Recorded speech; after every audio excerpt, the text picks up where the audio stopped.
From the heart of Appalachia, located under a shopping mall near the city that moves mountains, you're listening to Here to Chew Bubblegum with Goose and Dirty Dan.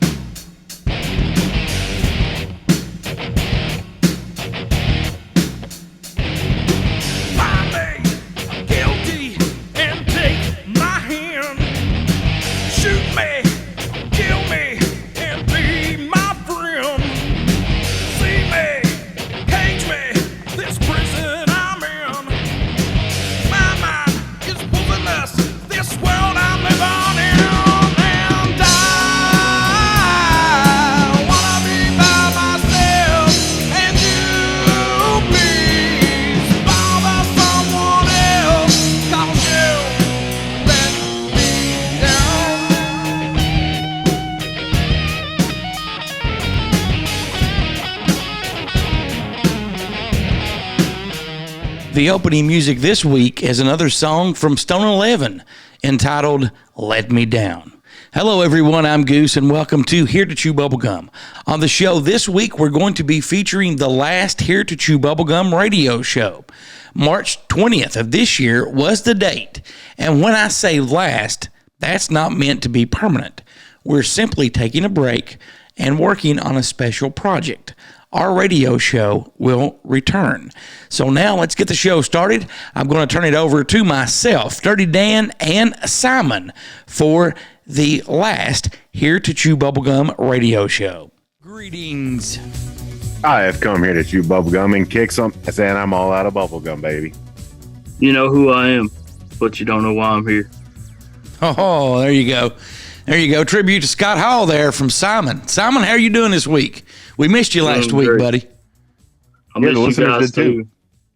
I missed you all too, man. It's been a crazy last week. Had a death in the family and stuff.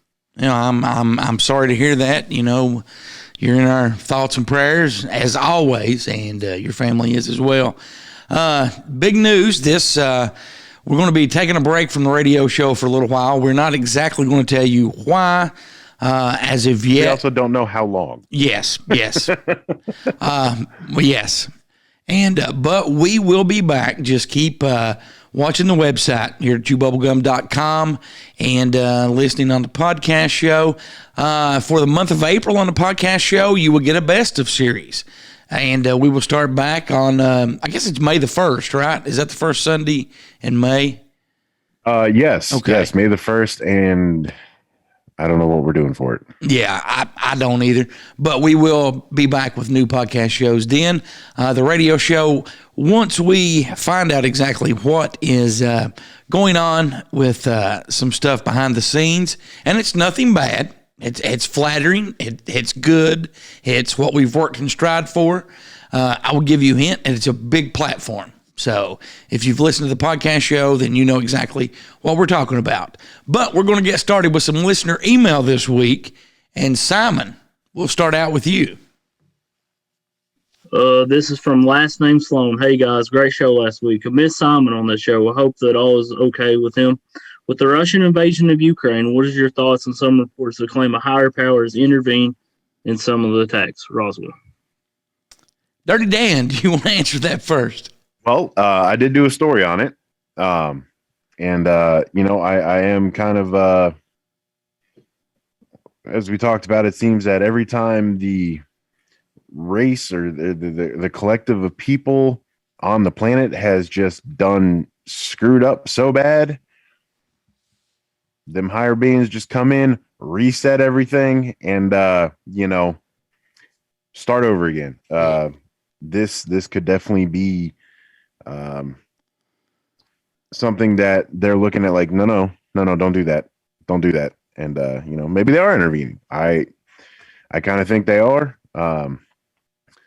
There's some funny TikTok coming from it. It's never funny, but there's some real amusing TikToks on it. And on eBay, I saw this. I was actually laughing at my boss about it. There is a farmer who has pulled two transport vehicles and a tank onto his property, surrounded him, and they are listed for sale. Really? So if anybody wants some Russian equipment, get over to eBay and get your bid in now, because I think it ends Saturday.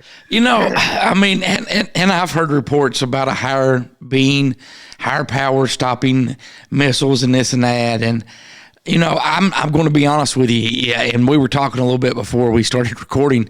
I told my mom earlier today, I don't know what to believe anymore. I don't know what news reports to believe. I don't know what not to believe. I have no clue what's going on. I'm not over there. I don't know what's going on over there. Speaking of that, I saved a video and meant to send it to y'all. And with my crazy week, I totally forgot to. Well, hey, brother, that is the first time you've ever forgot anything like that. I wish I could say that, but I can't. So we'll overlook it this week. Simon, what's your thoughts on all that stuff coming out about how a higher power intervened and stopped a missile and attacks and so forth and all that stuff? Definitely my prayers go out to the people in Ukraine and Russia. I know Russia isn't wanting this war either. And I'm not going to try to get too political. But, I mean, I'm sure that some of them are Christians out there. And, I mean, there's been stories of angels saving people and stuff. So, I mean, it's not out of the realm of possibility. No, I'm not saying it's impossible at all. I mean, that would be very possible. I'm just saying that there's so much misinformation that it's hard to determine what is exactly true and what is happening over there. I just got sent 2 memes about this subject, actually. Really? And the first one, I guess, is a picture of a tweet. It says, driving on the road towards Kiev, and the radio announcer is giving out instructions on how to make Molotov cocktails.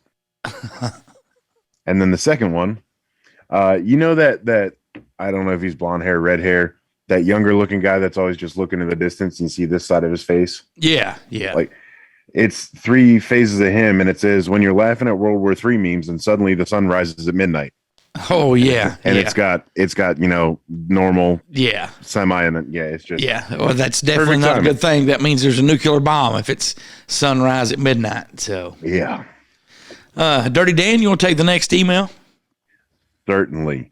We got Bethany writing in and says, hello. On your podcast show Sunday, you mentioned a new book by T.D. Barnes where he exposes some secrets about Area 51. Do you think this could start more people coming forward and exposing other things about Groom Lake? Thanks for your time and reading my email. I'll listen for your answer. Peace, love, and Roswell. Bethany. Goose, what do you think? I hope that it does encourage other people, if they know stuff, to come out and tell what they know, especially now with the new organization that's supposed to be investigating this stuff, to disclose it to the American people. I hope it does encourage more to disclose some. Will it happen? Possibly. Will people, government officials, if they don't want some stuff out, try to downplay it? Probably. Could those people end up not being heard from again? Probably. But, I do think that this will encourage, especially if this book does good. We were talking a little bit Sunday about what it was about. And, Area 51 was originally called Station D. And the CIA, and this shows how far back it goes. The current CIA historian was not aware that it was ever called Station D. And the guy had the records to prove it.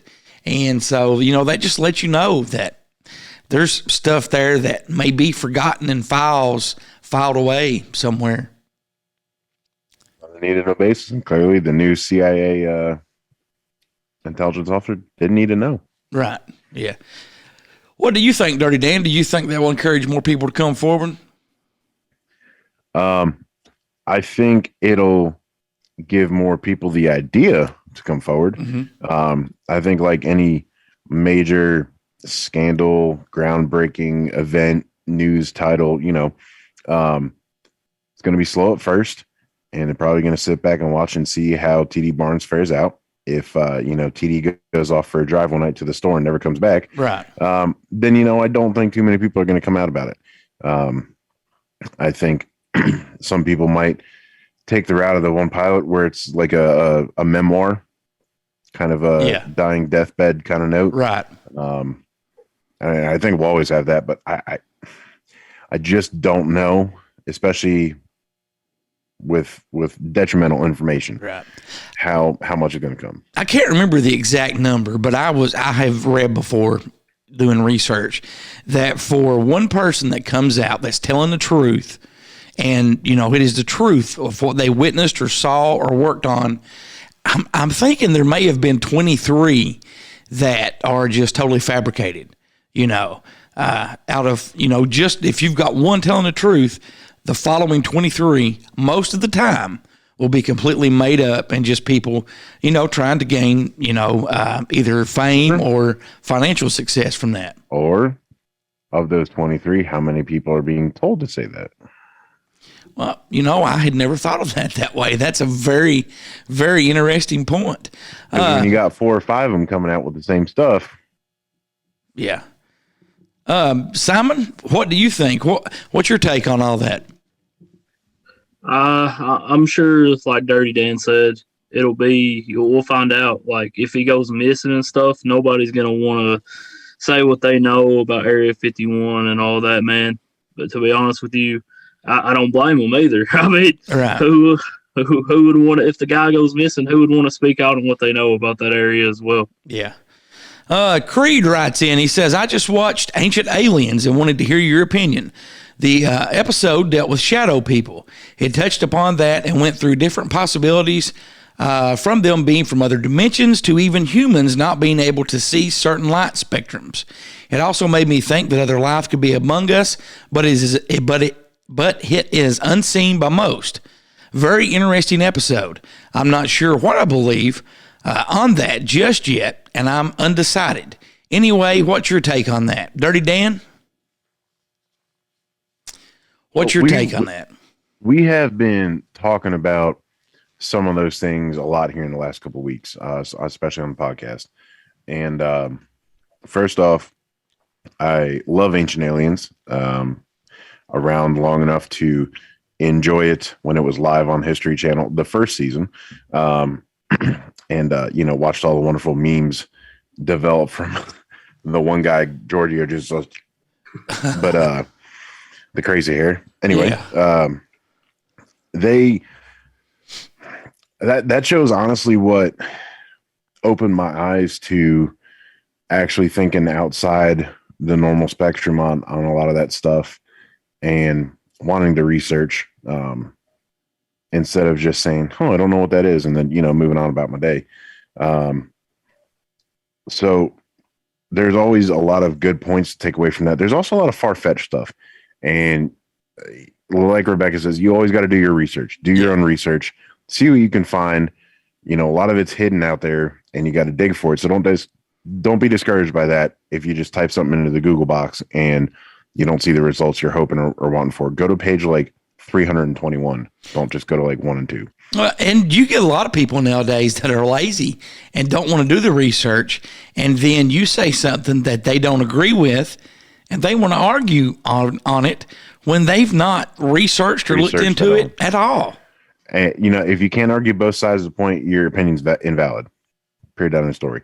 I'm not saying you have to agree with either side, both sides, or anything, but if you can't argue both sides, meaning you haven't done your research, shut up.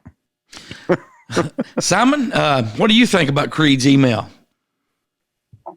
Man, doing research and stuff on UFOs and everything, man, it's not uncommon that they just disappear in thin air, man. So it's definitely very interesting, and I'm looking forward to doing more research on UFOs and aliens and figures and everything, man. I actually got sent a book from an author from Greene County, Pennsylvania. Greencastle County?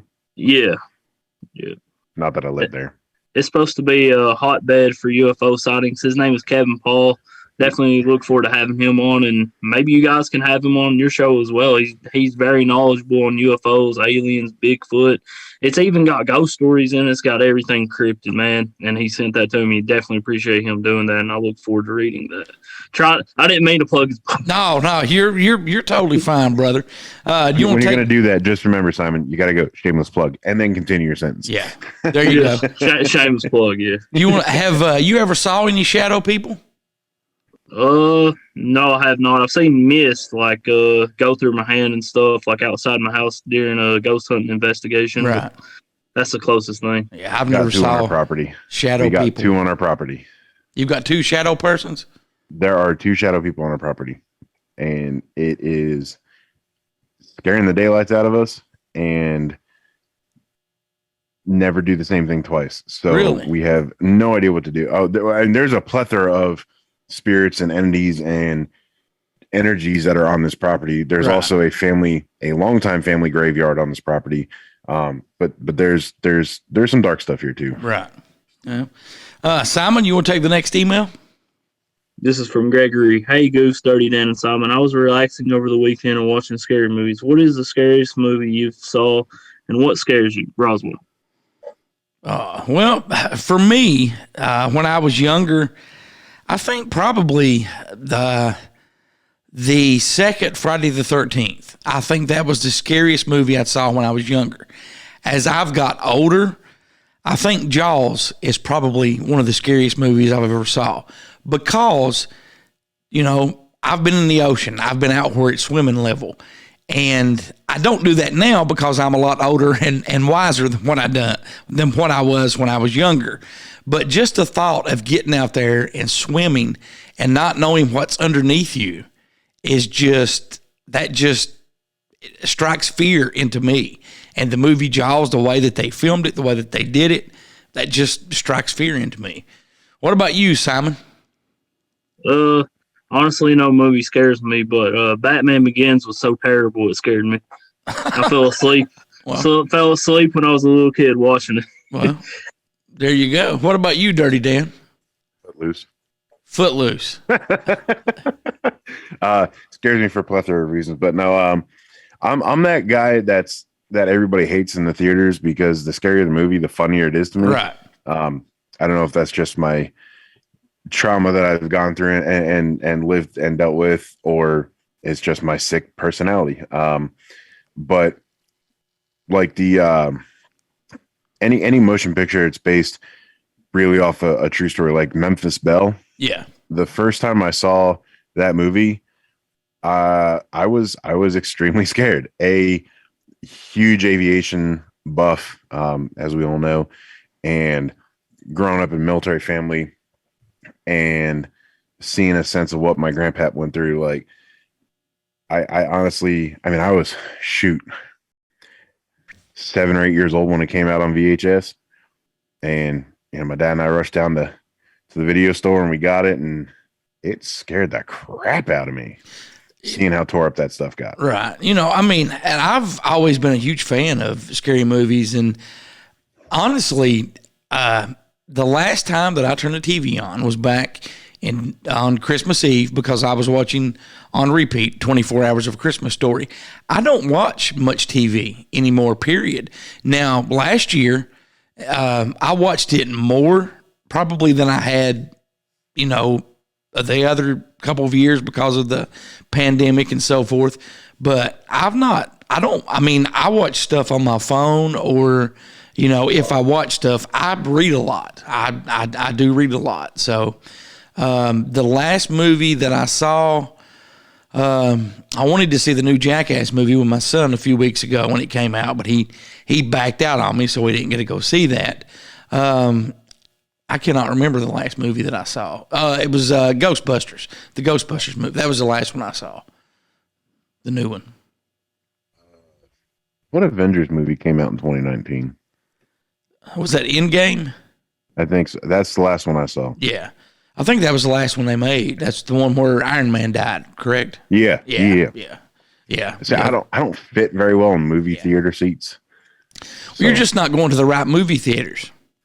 No, I the last 2 years I've seen as they've opened back up, like they got recliners and stuff in it. I'll fall asleep because if I'm going to sit in a comfy chair, I'm going to fall asleep because I don't sleep enough. So I'm going to be honest, and I want yours and Simon's opinion on this. I think within the next 7 years, if not sooner, that movie theaters will be a thing of the past. I agree. I mean, it's. I think they're going to be more movie taverns than movie theaters. I'll get down with movie tavern. Right. I got a couple of the big old. I don't know, man.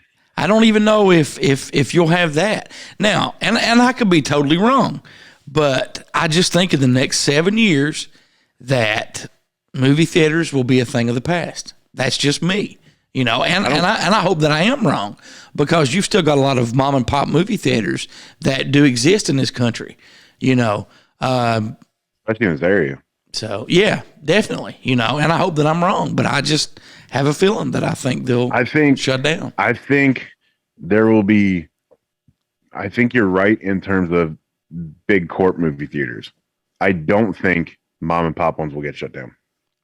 Well, you have to look though. If they start charging more to lease the movie or show the movie, whatever they do, the theater has to pay for that, Yeah, but also look at the resurgence of drive-ins and what they're doing, how they're going about that. Yeah, well, drive-ins are kind of making a comeback a little bit. And that's what I'm saying. I don't think it's the mom and pops have the freedom and the ability a lot easier than a whole corporate shift to make a change to try and survive or make a comeback like drive-ins. Right. I think the corporations are all going to try and change to a movie tavern style or like an old dinner theater style. Right. Now, a dinner theater, awesome. That would be great, I don't think movie theaters are going to be around to show new movies long enough. I think it's all going to be ready available. And that's why I think that the mom and pops and the drive-ins making the comeback are going to flourish over the big ones. Right. Yeah. You want to take the next email, and then I'll wrap it up with the last one. All right. We got Benjamin writing in. Says, hello, here to Chew Bubblegum. I know that you don't talk politics on the show, and without doing that, what's your thoughts on everything going on in the world today? Me, I mean, like I said, I don't know what to believe and what not to believe. No, I'm not saying I'm from Missouri, the show me state, where you're like, well, I don't believe it until I see it, but people's reputation nowadays in news media is not very dependable. Dirty Dan? Well, I'm gonna keep my mouth shut on this one and just say I am just focused on getting our property in shape now that it's finally thawing out, and smoking some meat. That's all. Okay, so you must have disagreed with what I said. Not at all. I just don't know how to put it so politically correct. Got you. Okay, but that was very kind, sir. Very professional. Dempsey writes in, hey everyone, it's Dempsey here. I just wanted to tell you that I really enjoyed the show last week. Keep the ear candy coming, Roswell, my friends. Thank you very much, Dempsey. I want to thank everyone for writing in. Don't forget you can always call, text, or leave a voicemail, 606-373-3396, or they can email. How can they email us, Dirty Dan? Well, caring, excuse me. Don't you dare write that out. Got to give people some. No. I'm tagging the episode length. Gotcha. So they can email in goose@heretotchewbubblegum.com, Dirty Dan @heretotchewbubblegum.com, or Simon @heretotchewbubblegum.com. You can always email into the show, Ned or Elliot @heretotchewbubblegum@yahoo.com. Simon, do you want to take us out to break? I want to thank you for listening to Here at Chew Bubblegum. And we'll be back in just a moment. Again, I wanna hold you high and steal my pain away.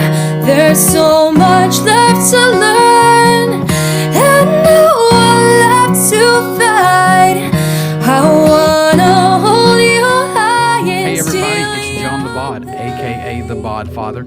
I have an new podcast entitled Beyond the Paranormal, which is on every Tuesday night on Beyond the Paranormal YouTube page, and we'll be streaming shortly on our Facebook page as well.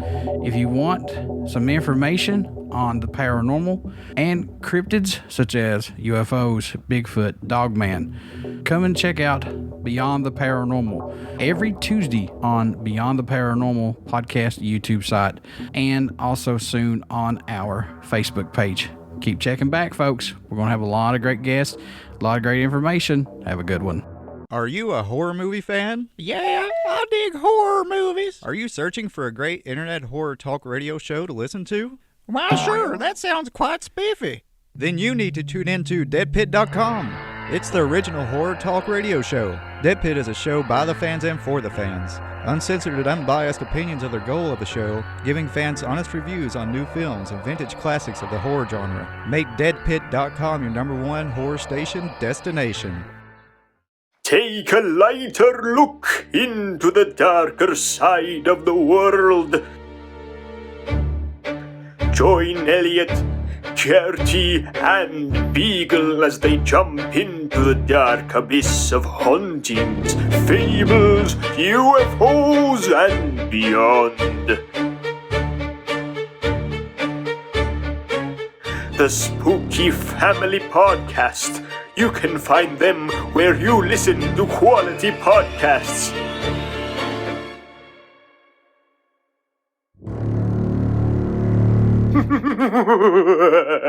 1, 2, 3, and a 4, and a...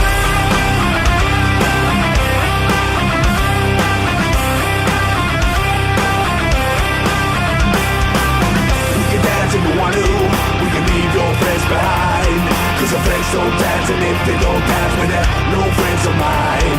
Say, we can go where we want to, place we're there we'll never find. And we can act like we come from out of this world, leave the real one far behind. We can dance,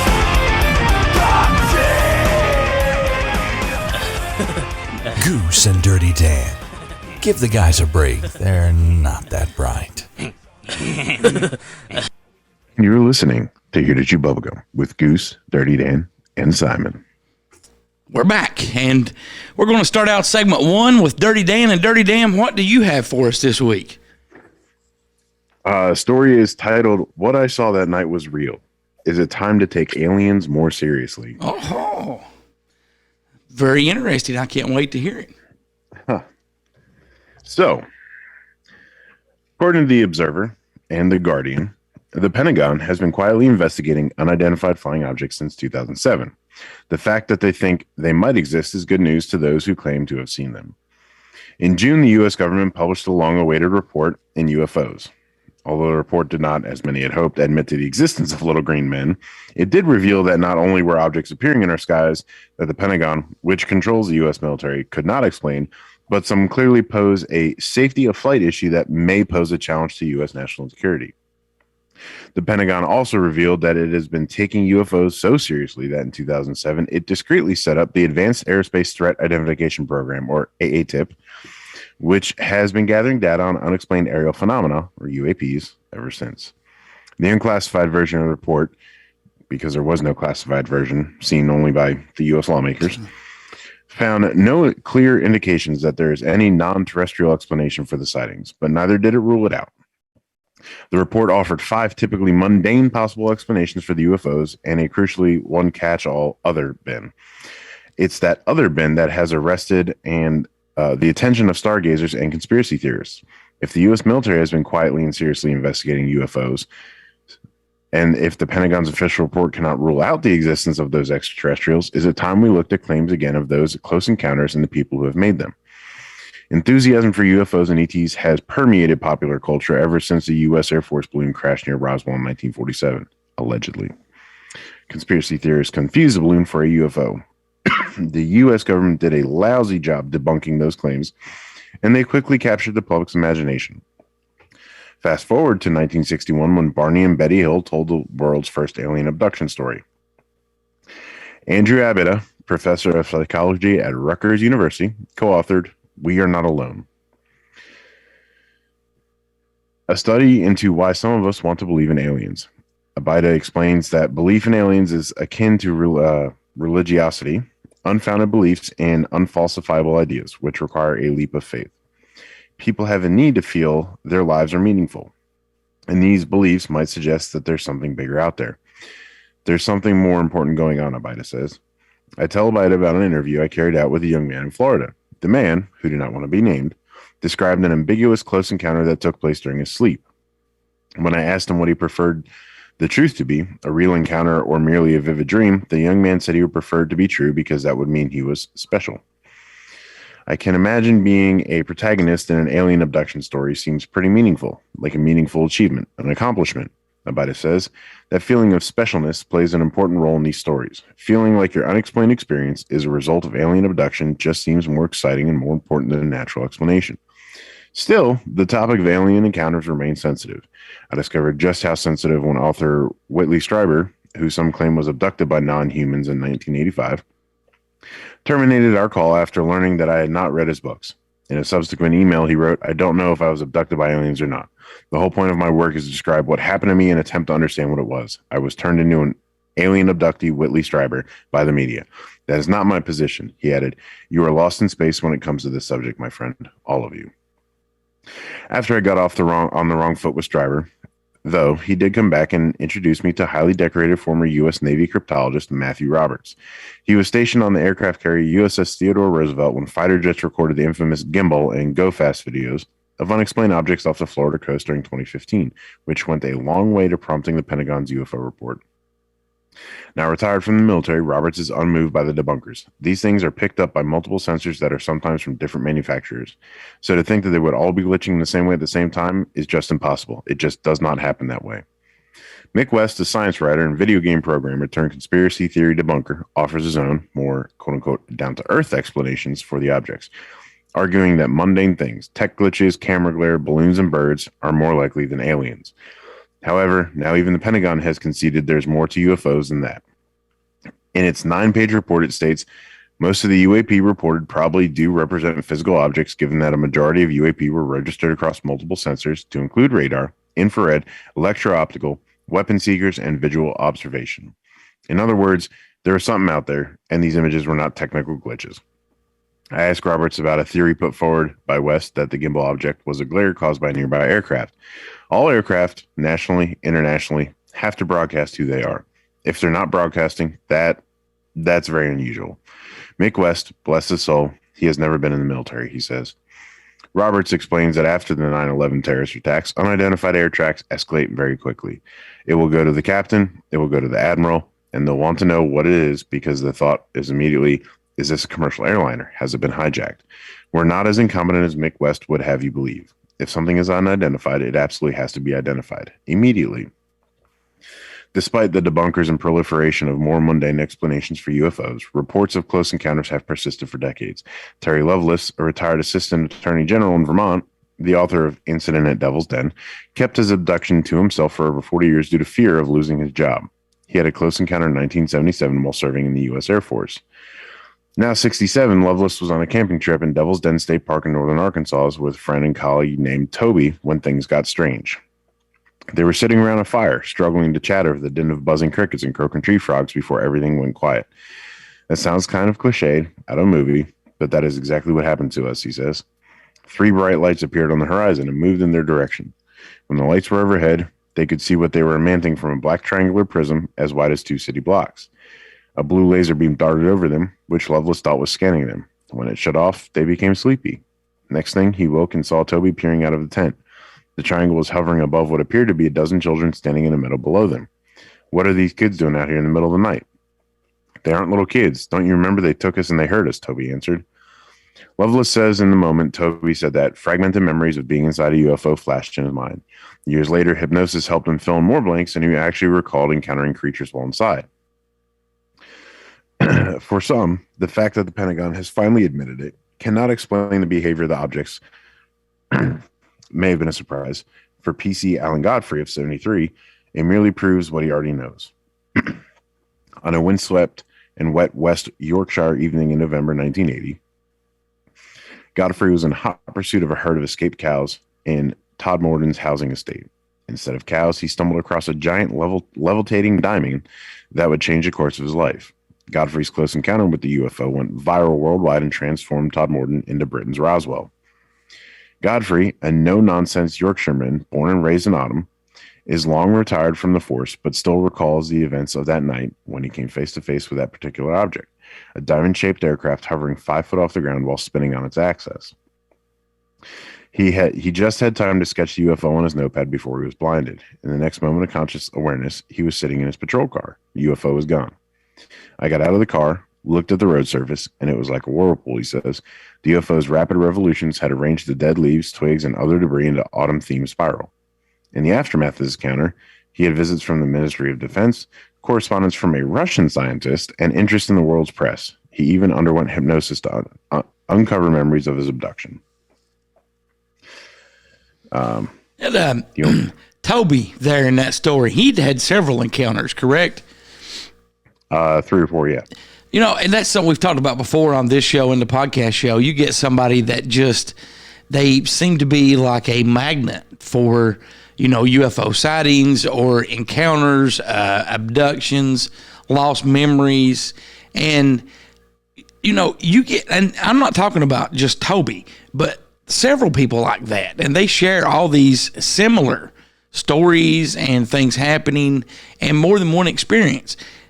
To me, as, trying to look at this non-judgmental with an open mind, you can't throw that to the side. I mean, that has to say something. What do you think, Simon? I mean, you was talking about Terry Lovelace. He has been on In Dark Places, Junebug, and Jimmy Haunted, who had his own online radio show. And I've listened to that show, man, and Terry Lovelace is definitely a very intelligent guy. And it don't seem like he would make up anything about seeing UFOs and all that stuff. So I find it very credible for sure. Right. Is there anything you wanted to add, Dirty Dan, or were you? I mean, just with what Seth said. There's these people. Nick Pope had actually said about Lovelace and Godfrey, and we've talked about Nick before. Yeah. A lot of these people that are coming out with these prominent stories, they have not a lot, but everything and then some to lose by doing this. Right. And they're not trying to seek out fame or fortune. They're trying to figure out what the heck happened to them. And you find that in a lot of cases. I mean, you talked about in that story, Betty and Barney Hill. I mean, if nobody wanted attention, I mean, you can just tell it had to be them because, they were a mixed couple in the early 60s. Yeah. I mean, so, you can't tell me that they did this for fame or fortune or they wanted attention. I would never believe that, and I do believe what happened to them, because their story just sounds, there's just so much detail there, and you have to look at that time period. Like I said, who would want that attention? I don't think they would want that. And, there's a lot of stories that I have researched and do believe these people as credible. Yeah. And a lot of the stories, you got to look, did they search for media or did the media search for them? Right. Right. How many times has this story been told? And look at the relevance and the changes that are either there or not. Right. Obviously if they were sought out, if their story hasn't changed, and again, the Hills' lives were ruined. Yeah. Absolutely ruined. Yeah. I don't think they were trying to have an out for anything in their marriage or their life. No. And they were crucified for it. Yeah. So a lot of these people who are people of, a high level of some sort somewhere, who have everything and then some, like I said, to lose, their lives can be destroyed. I don't think they have any reason to be lying. No. And now there is one like well-known name in like the abductions and sighting circle. His name's Corey Good. We've talked about him a little bit on the show. I'm on the fence about him. As of now, if I had to pick, I don't believe anything he says. I think that he does it for the attention, for fame, for money. I think you've even mentioned him before, haven't you, Simon? Corey Good? Yeah.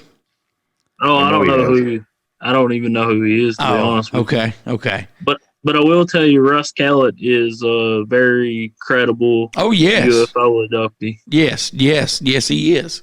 Well, it's like it's one thing to rehearse something and you'll slip up in that story, but when you have to tell it time and time again, and it never changes, like Corey Good, the time he was gone changes, the time frame of it happening has changed. Well, I don't believe him. And to me too, you can read some of his stories, and to me, it's like he's painting himself as a hero and a victor in all these stories, you know. And I just victor of what? Yeah, you know.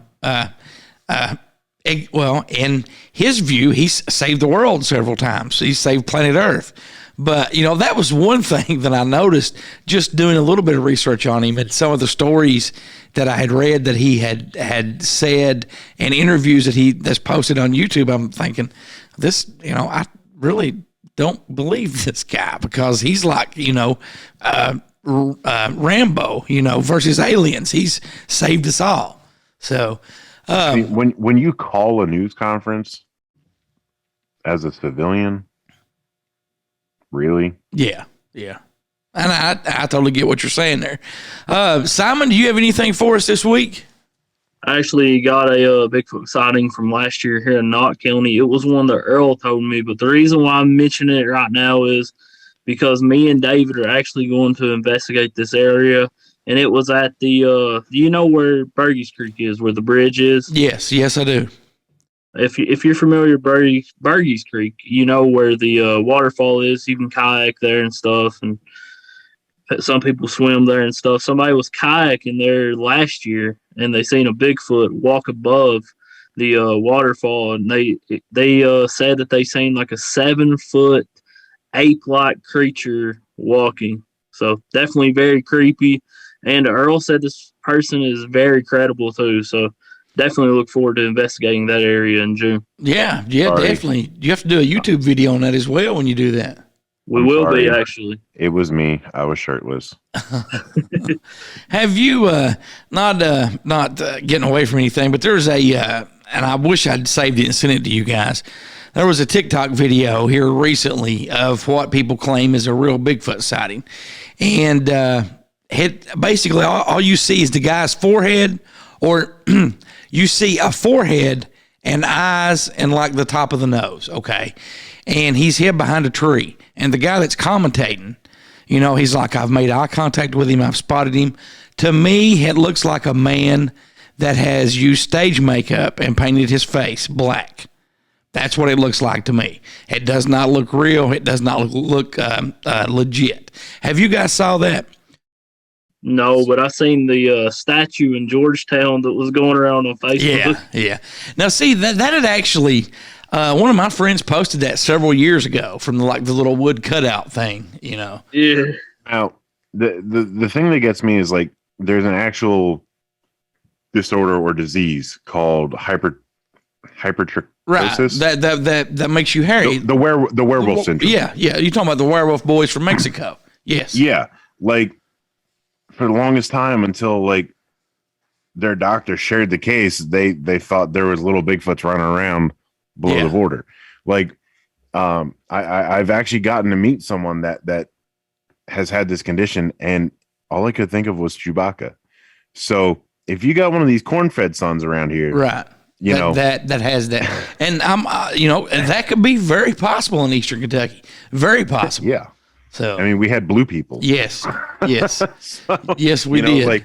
Like there are actual medical conditions, and some people might, you can focus on something by touching your screen when recording a video to make an image go out of focus and something else come in focus. And I saw a TikTok, I think it was in Georgia, that a guy saw Bigfoot walking across the road, had the normal gait of a large man, i.e. like a similar walking style to me, my size, if not a little bigger, pretty decent shape, but covered in hair. Right. And that, like, I'm like, that's clearly just a very unfortunately hairy man. Yeah. That's not Bigfoot. And this guy is, and like, you can hear like So like, he's like tapping his screen to try and get it to not focus on him. And it comes into clarity twice, and you can tell it's a man, but he goes right, like moves his camera like, oh, look at this Bigfoot I'm following. Bro, have a steady hand. Come on. Yeah. I was in the military. I know what I'm looking at. No, you weren't. Let me tell you about this real quick before we take a break and step out just a moment. UFO expert absolutely floored by revelation from Obama Library. The news comes amid unprecedented series of disclosures about UFOs. A leading researcher into government secrets says he may have found the jackpot of documents on potential extraterrestrial encounters. John Greenwald Jr., who operates the Black Vault, a website dedicated to revealing declassified government documents obtained through the Freedom of Information Act, said that he asked the Obama Presidential Library for anything it has on UFOs, and what he got back left him absolutely floored. Unfortunately, Greenwald said he won't get any of those documents and electronic files anytime soon. He followed up by saying that the library wrote him and said that he wouldn't be able to view any documents in person, and estimated it would take 16 years to fulfill his FOIA request.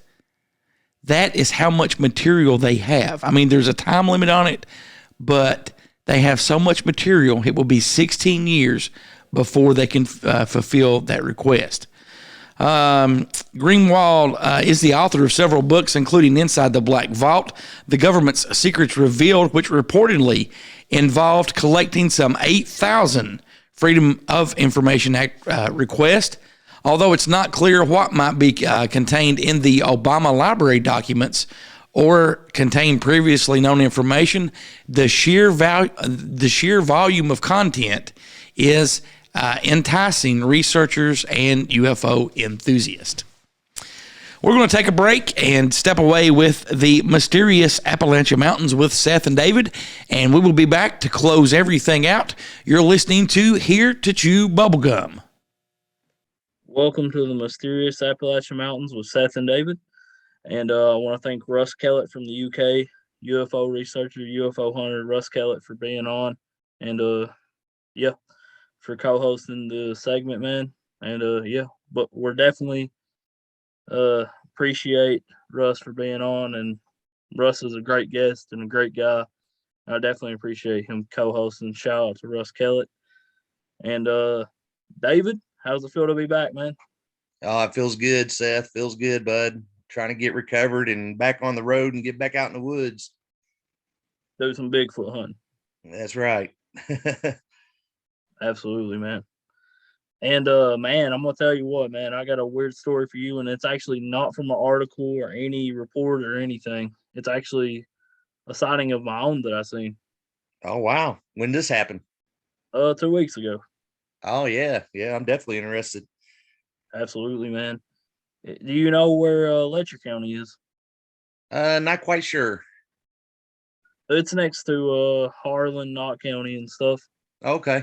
Pine Mountain. That's where Pine Mountain's at. Oh, okay. Yeah, I know where that is. Yep. Letcher County, it's a pretty place, man. But yeah, man, I was coming into a town called Isom. Have you heard of that place? I have not. Oh, okay. It's a little town. Yeah. It's before you get to Whitesburg, which is the I guess you would say the big city. It's the biggest city in Letcher County. It's not a big city, but it's the biggest city in Letcher County. Right. Yeah. Their population's like 2,000 or something. But anyways, man, was coming down the road, which was going down a hill into Isom, and looked up on a mountain above where the road is and stuff. And like, there's a bunch of mountains. This is the Appalachian Mountains, man. Yeah. I mean, there's mountains everywhere. And you don't think you're gonna see anything just looking around. But behind a tree, seen a flying thing that looked like a submarine with windows and a real bright light. Couldn't see the whole entire thing though, because it was behind a tree up on top of a big mountain. Right. Wow. I'm gonna tell you something that Russ Kellett told me. I told him about that. The same aliens that abducted him have a submarine type flying thing that they fly, UFO Really? type. Yep. Huh. Yeah, it sounds a lot like you've heard of the Tic Tac videos, right? Yeah. That's a kind of a submarine looking thing. Except you can't really see windows in it. I think the fighter pilots and stuff caught it on thermal or something. Yeah, that's pretty amazing. I've also heard another account describing almost the same exact thing you're describing, but it was at a lake. I can't remember where that lake was, but yeah, the guy said it came down the shoreline out of the tree line, came down the shoreline, said it looked like a submarine, had portholes in it like windows, and pretty much scared that guy to death out on the lake by himself. Boy, it's funny how you say that, man. This is actually a couple, probably 5-6 miles from a lake here in Knott County. I'll have to go back and do some see if I can figure out what lake that was at. Maybe it's something, maybe it's close to where that was at. This lake is a Carrsford Lake around here.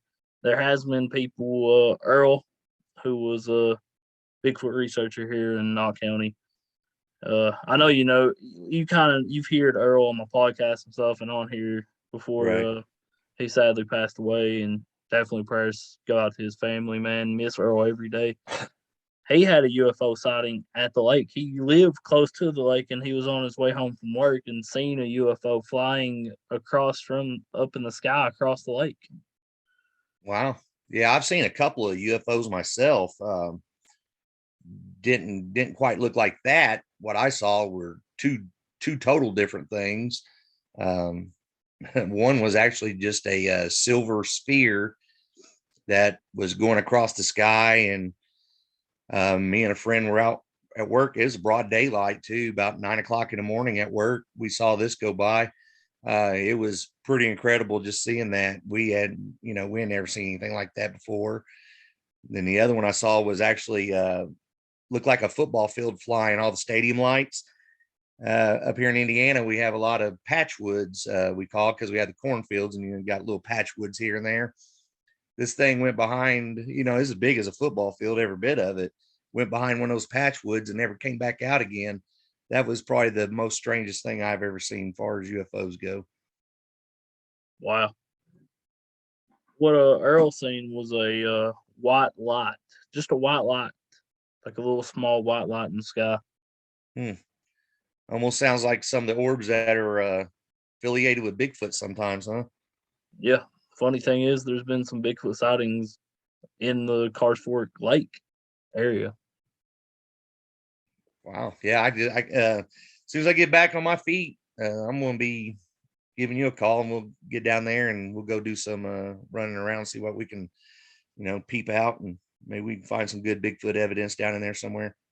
Yeah, definitely when it warms up, man. It is cold. It can be. Yeah, it's a little chilly, isn't it?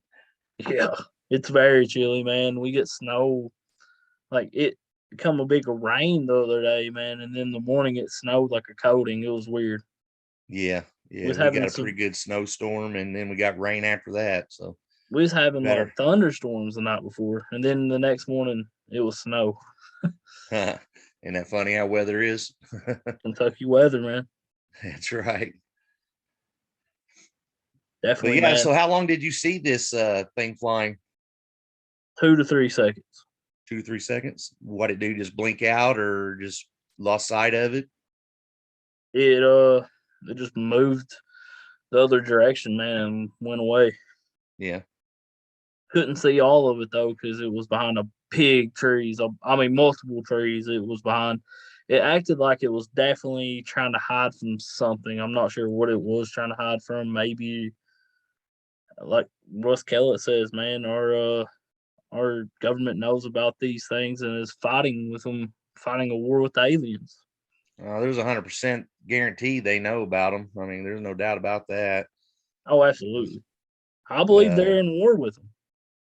Yeah, I would have to hear some more on that. I mean, I like to know how the war is being fought, that kind of thing. what are their agenda for being here and having a war going on with us? That'd be a big question I'd have. What's the agenda? Maybe they're trying to keep their race alive, man. I don't know. Possibility. That's the big theory. One of the big theories on Bigfoot itself. Transplanted here and they're actually flourishing. It's something to think about for sure. Definitely, man. And yeah, man. So what reports have you heard of lately? As far as UFOs? Yeah, UFOs, Bigfoot, Dogman, everything. Well, I've been kind of honestly, I've been taking a little bit of break here, Seth. I haven't been around a whole lot here in the last 2-3 weeks. Probably the most recent thing I heard was an account down in Cherokee Lake in eastern Tennessee. A guy was actually out there fishing, and him and his friend were fishing out there and actually had one on the bank raising all kinds of havoc with them right on Cherokee Lake down there below Clinch Mountain in eastern Tennessee. That's probably the newest one I've heard so far. Get back into full gear here. I'll have a lot more for you.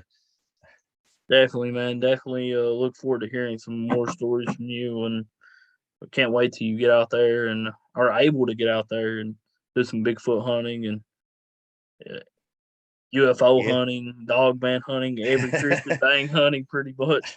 That's right. I'm chomping at the bit for sure. We're scheduled to go down to we're going down to the Bogue Chitto River down in Louisiana, 1st of April. We're going to be down there.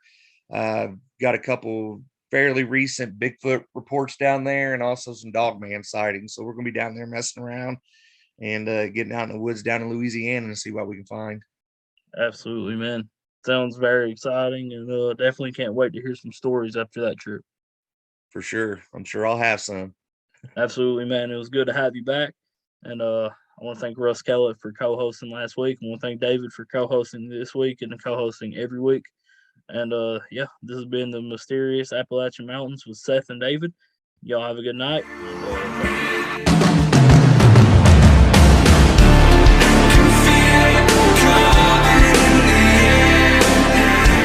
You are listening to Here's Your Bubblegum with me, Simon, Dirty Dan, and Goose. And Simon says, let's get back to the show.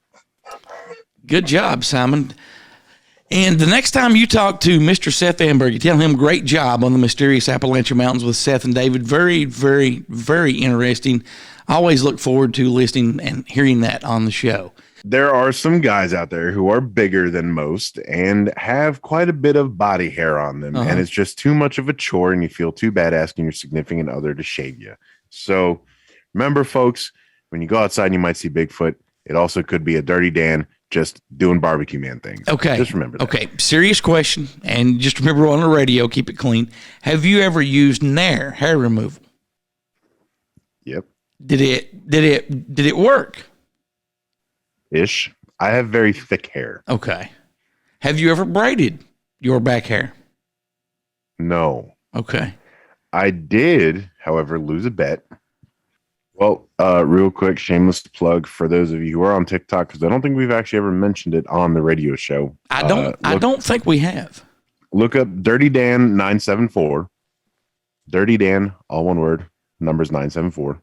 I do cooking videos, barbecue videos, quick little recipes. Made some slapping chicken tender chicken parm in the air fryer the other night. He actually said he would pay for me to open up a food truck. So still not going to do it, but just have that compliment is good enough for me. So that being said, guys, go check out some friends of the show. Go to YouTube, check out Adventures with Purpose. Go to their website, adventureswithpurpose.com. Be sure to check out tillvalhallaproject.com. Spread the message, spread the word. And don't forget our very special friend of the show, DJ Nicky, and his company, Carbon Capture Shield. Go to carboncaptureshield.com. They are nominated for the X Prize, which is a $100 million deal in the carbon process. Elon Musk has hopped on board that. It's a worldwide thing. They're doing some great things. Go check them out. Spread the word. Share some love. Don't forget, you can always call, text, or leave a voicemail by calling 606-373-3396. That's 606-373-3396. Or you can email me, Goose, at heretochewbubblegum.com, Dirty Dan at heretochewbubblegum.com, or Rebecca at heretochewbubblegum.com. Have a good week. Help someone if you're able to, and as always, pay it forward. Until next time, this is Goose reminding you, to succeed, you need to find something to hold on to, something to motivate you, and something to inspire you. Have a good week, everyone. We'll see you next time.